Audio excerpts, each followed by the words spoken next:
Welcome back to the Pint-Sized Biker. Today I'm at Goldtop Motorcycles on the Isle of Wight in Newport, and I've got the new Triumph Speed 1200 just released. They've only just got this bike, so I'm one of the first to take it out on the road. It's only done 5 miles, so I'm gonna have to take it easy, especially with the tyres as they're scrubbing in, but I'm well looking forward to trying it. I've never tried the 1200 Triumph motor. Obviously I've got the T100 900, but I've never got round to getting a go on this one. 105 brake horsepower this has got. 2 rider modes, so I'll try both of them, rain and road.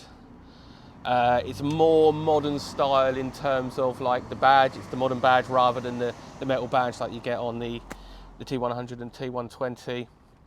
And you've got perhaps more modern style foot pegs. You've got the metal pegs there, upside down forks, twin brakes, modern style kind of tyres, and Metzler tyres, 17-inch front and back, and you've got a more modern speedo as well there. So yes, shall we see what it's like to sit on?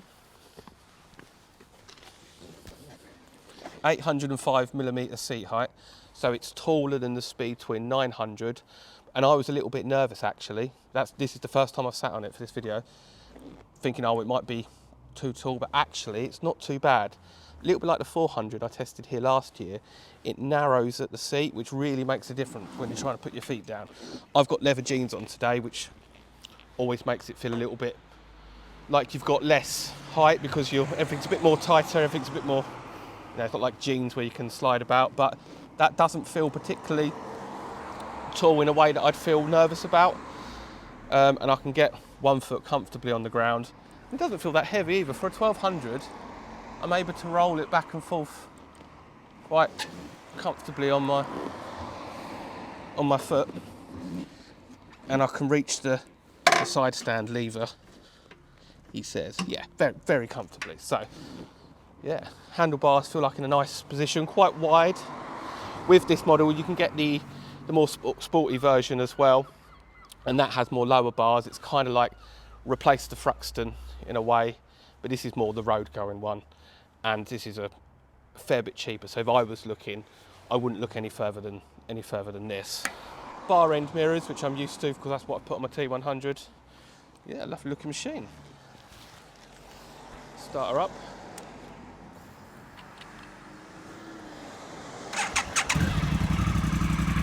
Quite a nice rumble from the exhausts.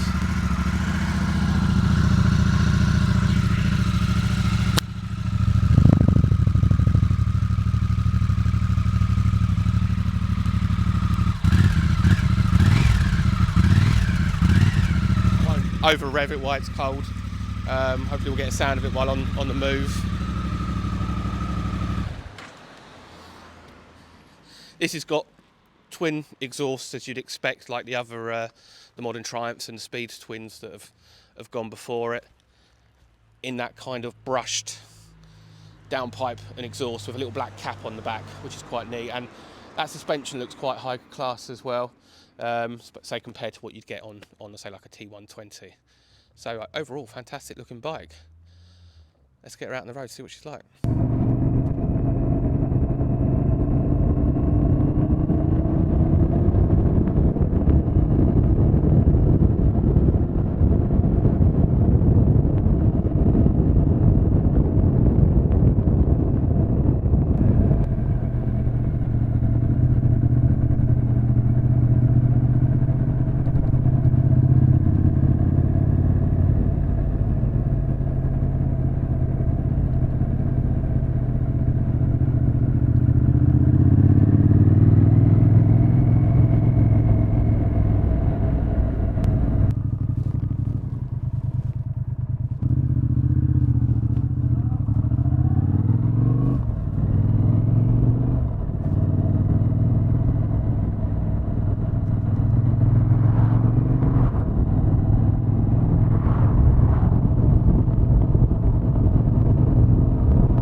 So I've just ridden from Newport at Dave Deff's down to the coast and then up kind of west towards Freshwater. So I thought I'd pull over and give you my thoughts so far. Easy bike to ride, it really is. There's nothing intimidating that I've seen so far in terms of the power. It's not going to like spit you up or anything like that, but the power is there. So it comes in very linear, very smooth, very low down. I can feel the engine's tight because it's only done a handful of miles, so it is still running it in. So I'm certainly not going to be revving the nuts off of it. And I can't on a day like today anyway because it's greasy. It's a bit windy, it's cold, the tyres are new, so there's only so much you can really push. Plus, I'm not a fast rider anyway. But it handles nicely, power comes in, it brakes nicely. That rear brake is really nice, and I love a bike that's got a good rear brake, something that's overlooked normally because you can just use it to control yourself, perhaps ever so slightly slow yourself down as you go into a corner, rather than perhaps needing to use the front brake, which again, the front brake's very good as well, and the clutch feels nice. Those adjustable levers really allow you to get it to how you want, especially if your fingers are not the longest, which mine aren't. It's really important to be able to blend the throttle and still brake, and you can do all of that. Plenty view in the mirrors, they're really nicely adjustable as well. I'll probably regret doing that when I jump back on. Comfortable seat. The pillion seat at the back's not massive. I don't think its primary role as a bike is to be two up, but I'm sure it's more than capable. I won't jump on it when it's on this gravel in case it topples over. But you can get aftermarket seats aplenty, as you've always been able to for the modern classics. I think you can get like a softer material one, like a comfort seat, like you can get for the T120. The dials, they're easy to read, and you've got your usual modes and different displays to flick through. You can also connect it to your phone via the My Triumph app and have the navigation on there, which is quite handy. I haven't set that up. We tried to do it at the dealership and we couldn't get it to connect to my phone, which is probably more of a me not being able to use technology thing rather than the bike. If you've got the time, I'm sure it's easy to set up. Yeah, very, very comfortable bike. This black engine casing, I think it's really nice. I prefer what I've got, say, on my T100, but for this kind of model, it looks really cool. It would look really neat with black chrome exhausts and silencers. I don't know if that's an aftermarket thing, but it certainly would be something that I would consider if it was available. It looked really cool. And we'll just have another look at that seat height, just so you can see. 1 foot flat on the ground, 805mm seat height. So it's a little bit on the tall side, but it feels for me 5'3", 5'4", perfectly manageable. And I haven't felt like I'm nervous when I slow down at junctions. It's absolutely fine. And a final word to its competitors. Well, at £12,495 starting price, it's in the ballpark of the Kawasaki Z900, which I've never ridden, so that needs to be on my list to ride. The BMW R12 9T, which I did ride in the summer last year. There are similarities, both being big twins. That felt like the power come in more, but this isn't running. So, but very similar, very easy to manage, but powerful motorcycles and comfortable motorcycles. And the other one would be the Norton Commando, which on paper is a few grand more expensive, but they've always got deals going. But that's much more raw, that's much more, you don't have all the engine modes, the fancy lean ABS, which this has, which I don't even know how that works, and I don't particularly need to know, because I'm not going to think to myself, it's got lean ABS, so I'm going to lean into a corner different. I'm just not. I'm not going to take more risks because it's got some electronic aid to help me. But the Norton is a much more, you can feel just it's a raw engine and bike, whereas this is a bit more, certainly not sedate, but more manageable, more user friendly. So that would be the obvious competitors that I can think of. I would have once said the Honda CB1100, but they don't do that anymore. And I'm sure I'm forgetting a bike. So I'm sure in the comments someone will think of a bike that I can't think of. I'm going to get back to Dave Deff. Give a shout out to Kev, who's helped me out and has let me have this bike for a couple of hours.